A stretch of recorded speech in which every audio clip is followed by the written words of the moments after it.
Hello guys, आज हम लोग समास पढ़ेंगे। इससे पहले आप लोग इस वीडियो को लाइक करिए, शेयर भी करिए, सब्सक्राइब करिए। तो आते हैं समास पर। हमारा चैप्टर क्या है? समास। परिभाषा पहले देखते हैं। शब्दों के संक्षेपीकरण को समास कहते हैं। अर्थात मतलब कि या तो शब्दों के जो संक्षेपीकरण जो होते हैं उन्हें हम समास कहते हैं। या तो हम लोग बोल सकते हैं कि दो या दो से अधिक शब्दों या पदों को संक्षिप्त करने की पंक्तियां क्या कहलाती है? समास। जैसा तीन है नेत्र जिसके, अर्थात शिव। और तो उसका क्या होगा? तीन नेत्र। तीन है नेत्र जिसके, अर्थात शिव। कौन सा समास है? बहुव्रीहि। अभी देखते हैं हम लोग उसे। तो यह हो जाएगा तीन नेत्र। अब आप इनके पद पर कितने पद होते हैं? ओनली दो, मतलब कि केवल दो। पूर्व पद, उत्तर पद। पूर्व पद क्या होता है? पहला पद उत्तर, पूर्व पद होगा। जैसे तीन नेत्र, तो त्रि क्या हो गया? पूर्व पद। नेत्र क्या हो गया? उत्तर पद। उत्तर पद क्या होता है? प्रत्येक समासिक पद का बदलावा बाद वाला था दूसरा पद, मतलब कि पूर्व पद क्या था? पहला, और ये उत्तर पद क्या है? दूसरा। उत्तर पद कहलाता है। समास मतलब समस्त पद का विस्तार करने की प्रक्रिया क्या कहलाती है? समास विधिया।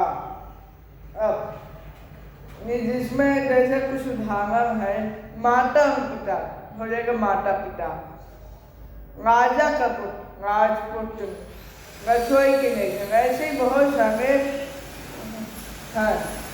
अब आते हैं उनके भेद पे। कितने होते हैं? 6। कितने होते हैं? 6। तत्पुरुष। तत्पुरुष के बाद आता है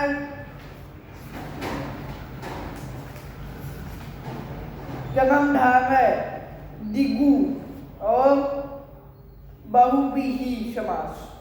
दंड समास, अव्यय भाव समास। तो तत्पुरुष क्या होता है? जिसमें कारक चिन्ह होते हैं। क्या होते हैं? कारक चिन्ह। एक प्रकार से आप लोग इसे कंजक्शन के रूप में भी मान सकते हैं। जैसे का के लिए, ताती के लिए, के द्वारा, को, ये सब उदाहरण के लिए। तो तत्पुरुष क्या होता है?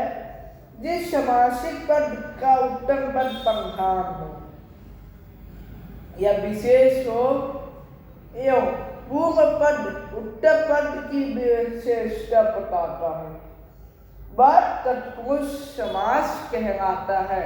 कौन सा समास कहलाता है? तत्पुरुष।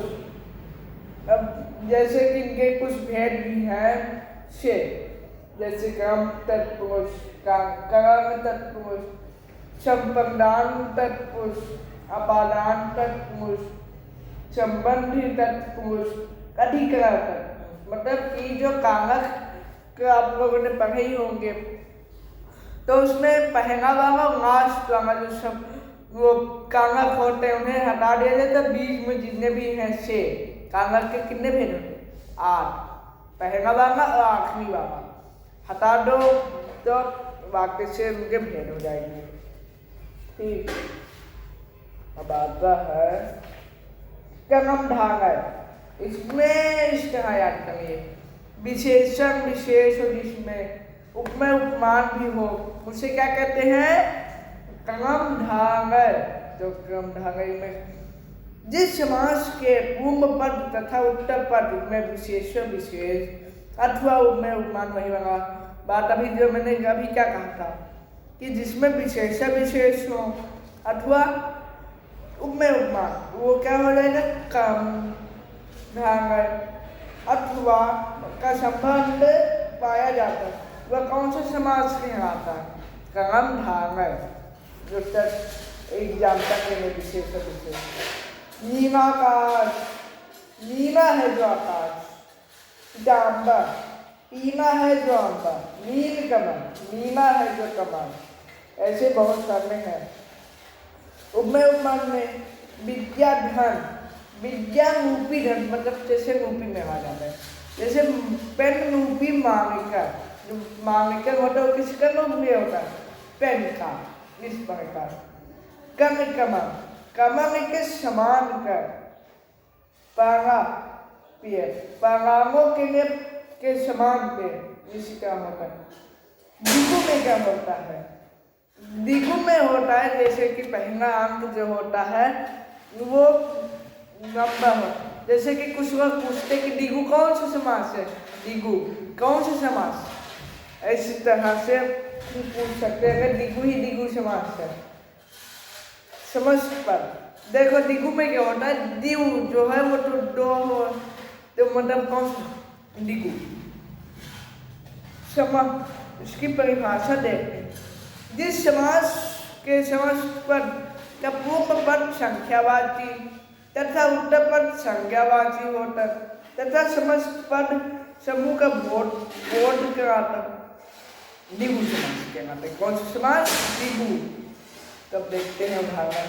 नवग्रह, नवग्रहों का समाहार, अष्टसिद्धि, 8 सिद्धियों का समूह, चांगपाई, 4 पायों का समूह, चौमासा, 4 मासों का समूह, इस प्रकार। अब आता है बहुव्रीहि। अभी बहुव्रीहि में क्या होता है?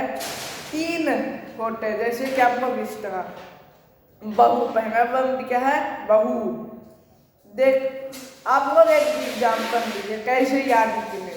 जैसे किसी की शादी होती है, एक और मेंबर बन जाता है, वो होती है जिस गामिके की शादी हुई है, जो गामिके से वो गामिकी आ जाती है, तो वही बहु, बहुव्रीहि, मतलब जिसमें 3 पद हो।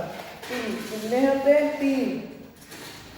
ये परिभाषा, जिस समास से पद का पूर्व पद व उत्तर पद दोनों मिलाकर किसी अन्य पद का विशेष बनाते हो तथा किसी अन्य पद द्वितीयों संकेत करते हैं, वह कौन से समास कहलाते? बहुव्रीहि। एग्जाम्पल के लिए गजानन, आप लोगों ने बहुत बार सुना होगा गजानन। तो गज है के समान है आनंद जिसका, अर्थात गणेश। पंचमुख, 5 है मुख जिसके, शिव। पंचमुखी, पंचमुखी, 5 है मुख जिसके, अर्थात शिव हो गए हनुमान। दशानन, 10 है आनंद जिसके, अर्थात आनंद का मतलब अल्लाह। दंड, दंड क्या होता है? जब किसी में बराबर लड़ाई होती है, जैसे कि आप लोगों के घरों में माता पिता जो आपके होते हैं, उनमें देखिए बहुत मांग होता है, इधर से कहीं उधर से, होता है कि नहीं? उसी तरह दंड में क्या होता है? जिस समासिक पद के पूर्व पद व उत्तर पद समान तथा दोनों पद संज्ञावाची हो या एक दूसरे के दिनों साक्षी हो, वह दंड समास कहलाता है। जैसा माता पिता, माता पिता, माता पिता में अगर मांग हो जाए तो कौन जीता है? तो माता जीतेंगे या तो पिता जीतेंगे, एक तो जीतेंगे ही, अब पता नहीं कौन जीतेगा, पता नहीं। ऊंच नीच, ऊंचा और नीचा, खट्टा मीठा, मतलब खट्टा मीठा। इसी तरह जैसे गंगा यमुना सरस्वती, तो गंगा यमुना और सरस्वती हो गया, इस तरह। मतलब इसमें 2 चीजों का। अब अगला है लास्ट में अव्यय भाव। तो अव्यय भाव क्या कहता है? कि जिस समासिक पद का पूर्व पद अव्यय हो तथा उत्तर पद संज्ञावाची हो, वह कौन सा समास कहलाता है? अव्यय भाव समास। उदाहरण, प्रतिदिन, प्रत्येक दिन, आमंगल, मंगल तक, बेनाम बिना नाम के गातो गात गाथी गात में एक एक खने मतलब इसी तरह होता है भाव। यदि आपको वीडियो पसंद आई हो, ये सभी समास के जो बताया मैंने समझ गए हो, तो इसे लाइक करिए, शेयर करिए, सब्सक्राइब करिए। अब बेल आइकन को दबाना बिल्कुल न भूलिएगा। धन्यवाद।